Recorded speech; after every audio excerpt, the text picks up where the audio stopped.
देखिए, मशहूर पटकथा लेखक और अभिनेता सलमान खान के पिता सलीम खान मंगलवार से अस्पताल में भर्ती हैं। परिवार इस मुद्दे पर फिलहाल चुप है, लेकिन लीलावती अस्पताल ने मेडिकल बुलेटिन जारी कर राहत भरी खबर दी है। लीलावती अस्पताल ने सलीम खान का हेल्थ बुलेटिन जारी किया। डॉक्टरों ने बताया कि सलीम खान को बेहद मामूली ब्रेन हैमरेज हुआ था। मंगलवार की सुबह करीब 8:30 बजे उन्हें अस्पताल लाया गया था। डॉक्टरों की टीम ने तुरंत इलाज शुरू किया और डीएसए यानी डिजिटल सबट्रैक्शन एंजियोग्राफी की प्रक्रिया की गई, जो पूरी तरह सफल रही। और राहत की बात यह है कि किसी भी तरह की सर्जरी की जरूरत नहीं पड़ी। थोड़ा सा हेमरेज हुआ था जो हमने टैकल कर दिया है, कोई सर्जरी की जरूरत नहीं है। फिलहाल एहतियात के तौर पर उन्हें आईसीयू में वेंटिलेटर सपोर्ट पर रखा गया है। डॉक्टरों के मुताबिक उनकी हालत स्थिर है और वो बेहतर प्रतिक्रिया दे रहे हैं। परिवार और प्रशंसकों के लिए ये राहत भरी खबर है। फिलहाल सभी की निगाहें उनके जल्द स्वस्थ होने पर टिकी हैं।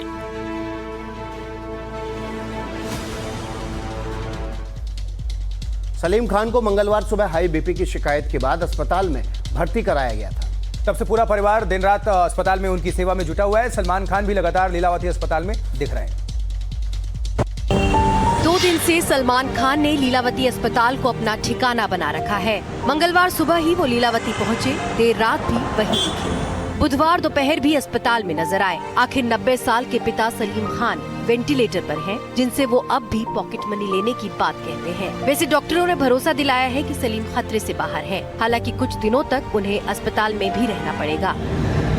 सलीम खान का पूरा परिवार सब कुछ छोड़ अस्पताल पहुंच रहा है। उनकी पत्नी सलमा, हेलेन, तीनों बेटे, 2 बेटियां, दामाद, नाती पोते सब घर के मुखिया की सेहत के लिए दुआ और साथ खड़े दिखे। अपने हिट जोड़ीदार का हाल जानने जावेद अख्तर भी पहुंचे। सलमान खान की खास दोस्त यूलिया वंतूर और संगीता बिजलानी भी सलीम खान को देखने अस्पताल पहुंचे। वहीं 7 समंदर पार बैठी सोमी अली ने भी सलीम खान की तस्वीर साझा कर पोस्ट लिखा, मेरे लिए वो पिता समान है, मैं उनके जल्द सेहतमंद होने की दुआ करती हूँ।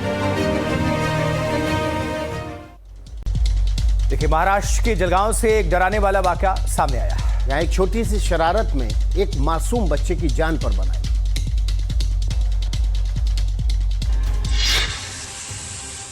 बच्चे शरारती होते हैं, खेलकूद के दीवाने होते हैं, लेकिन कई बार अनहोनी और लापरवाही से हादसे हो जाते हैं। बच्चों की जान तक चली जाती है। महाराष्ट्र के जलगांव में एक अजीब घटना हो गई। खेलकूद करते एक 3.5 साल के बच्चे के सिर में एल्यूमिनियम का बर्तन फंस गया।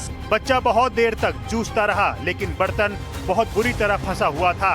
बर्तन सिर और गर्दन के पास इतना कसकर अटक गया कि बच्चे को सांस लेने में तकलीफ होने लगी और उसकी जान खतरे में पड़ गई। घबराए परिजन बच्चे को लेकर अलग अलग अस्पतालों में दौड़ते रहे, लेकिन बर्तन इतनी मजबूती से फंसा था कि उसे निकालते समय गंभीर चोट लगने का खतरा था।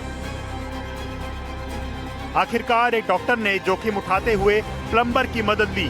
कटर की सहायता से करीब 12 मिनट की मशक्कत के बाद एल्यूमिनियम का बर्तन काटकर बच्चे को सुरक्षित बाहर निकाला गया।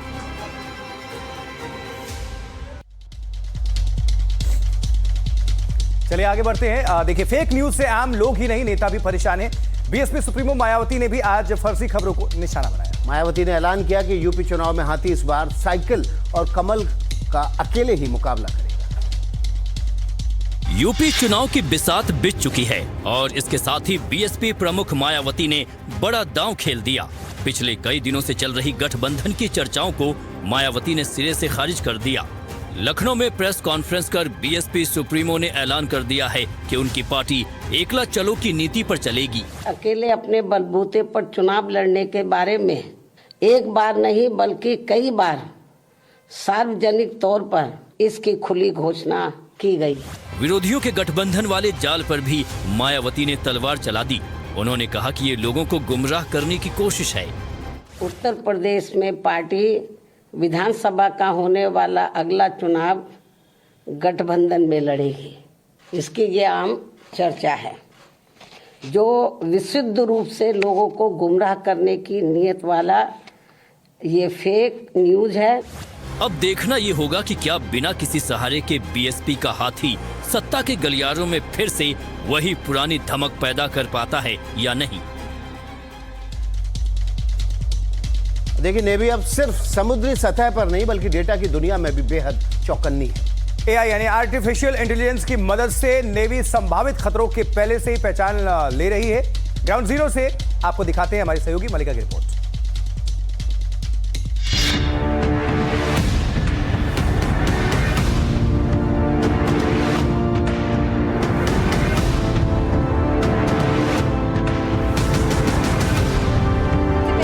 आपको ये एक इंडियन नेवी का जो एक नया टेक्निक है, जो नया प्रोजेक्ट है, उसके बारे में बताएं। इसका नाम क्या है? Ma'am, it's called Matangi. Matangi इसका नाम दिया गया है। ये ऑटोनोमस फास्ट इंटरसेप्ट क्राफ्ट है जो बिना किसी ऑपरेटर के चल सकता है, अपना मिशन कंप्लीट कर सकता है। और आइए जेन एआई पे भी एक बार नज़र डालते हैं। जेन एआई का इस्तेमाल इंडियन नेवी कैसे कर रही है? मैम, जेनेटिव एआई को भी यूज़ कर रहे हैं हम हमारे एडमिन टास्क को ईजी करने के लिए। Like we have chatbot, chat GPT. वैसे ही हमने नेवी का अपना चैटबॉट बनाया हुआ है, इसका नाम है संदर्भ, जो ट्रेंड है नेवी के अपने नेवी ऑर्डर्स पे, डेटा पे, रेगुलेशंस पे, एसओपीज़ पे। अगर आपको कोई डेटा चाहिए होता है नेवी में, नेवल नेटवर्क में, तो आप उससे क्वेरी कर सकते हो, आपको आंसर मिल जाएगा।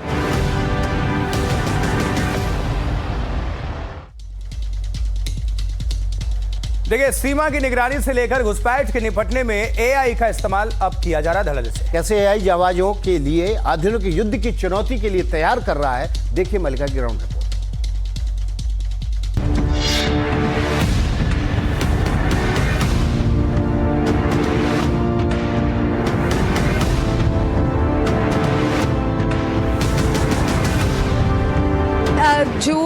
जो टेक्नोलॉजी यूज़ की गई है तो वो नेवी स्कूल्स में भी सिखाई जा रही है? यस मैम, अभी मैम नेवी ट्रेनिंग में भी एआई इनकॉर्पोरेट किया गया है, सेलर्स के लिए भी, ऑफिसर्स के लिए भी। और अगर हम एक आम इंसान की भाषा में समझना चाहें, ये टेक्नोलॉजी किस तरह से नेवी को और मजबूत बना रही है? मैम, जो टास्क पहले 10 से 12 घंटों में होता था वो मिनट में होता है। जो कई दिन में होता था वो अब कुछ घंटों में हो जा रहा है। तो टास्क कम हो जा, टास्क जो आपका टाइम था वो कम हो जा रहा है। डिसीजन सपोर्ट में ये हेल्प कर रहा है। यानी कि ये बहुत ज़्यादा टाइम एफिशिएंट भी है, क्योंकि अक्सर क्राइसिस की सिचुएशन में या फिर कोई खतरा अगर होता है तो उस कम समय में हम ज़्यादा से ज़्यादा एक्टिविटी कर सके।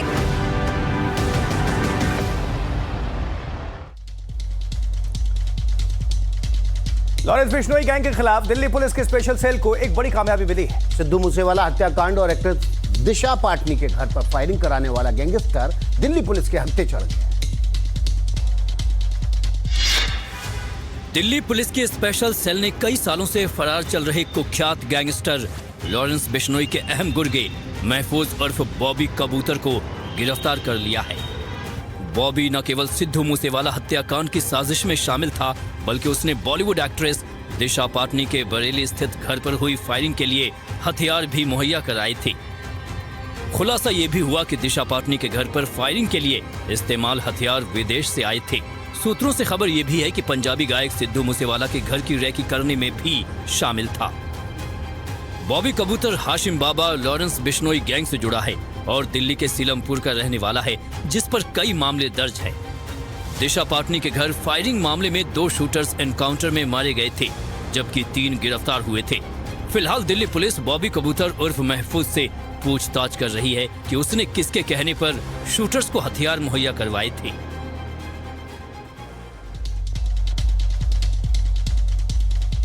क्या हुआ आशुतोष, गरारी फंस गई क्या? नहीं, अगली खबर की बात कर लेते हैं। पॉलिटिकल खबर है। देखिए, बीजेपी यानी भारतीय जनता पार्टी के राष्ट्रीय अध्यक्ष नितिन नवीन असम दौरे पर डिब्रूगढ़ पहुंचे, जहां मुख्यमंत्री हिमंता बिस्वा शर्मा और पार्टी कार्यकर्ताओं ने उनका जोरदार स्वागत किया है। नितिन नवीन